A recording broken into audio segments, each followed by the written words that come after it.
ہار جانے کا ڈر اپنے دل سے کیسے ختم کریں؟ اس کے لیے آپ کو ان باتوں کو ہمیشہ اپنے مائنڈ میں رکھنا ہے۔ دوستو، اگر آپ اس چینل پر نئے ہیں تو اسے سبسکرائب کرنا مت بھولیے گا۔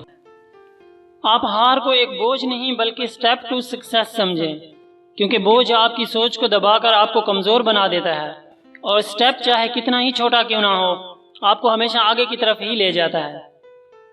یہ نیچر کا اصول ہے۔ نیچر آپ کو ہراتی ہے، آپ کو ڈی موٹیویٹ کرنے کے لیے نہیں بلکہ آپ کو پرفیکٹ بنانے کے لیے، کیونکہ آپ نے کچھ غلطیاں کی ہوتی ہیں۔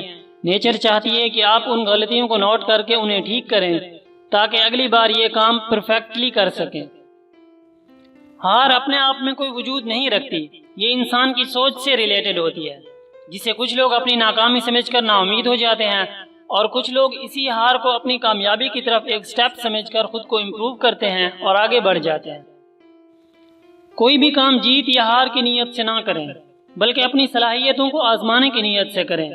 اگر کامیابی ملی تو آپ کا اپنی صلاحیتوں پر بھروسہ اور بڑھ جائے گا اور اس سے بھی بڑا کچھ اور کرنے کی کوشش کریں گے آپ۔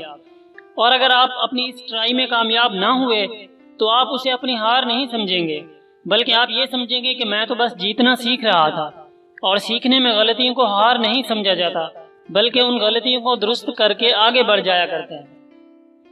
آپ ہارتے تب نہیں جب آپ کہیں ناکام ہوتے ہیں، آپ ہارتے تب ہیں جب آپ ہمت ہار جاتے ہیں۔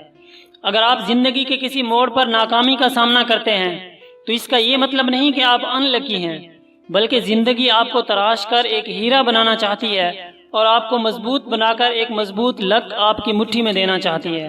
شرط یہ ہے کہ آپ استقامت دکھائیں اور پرسسٹنٹ رہیں۔ دوستو، اگر آپ اس چینل پر نئے ہیں تو اسے سبسکرائب کرنا مت بھولیے گا۔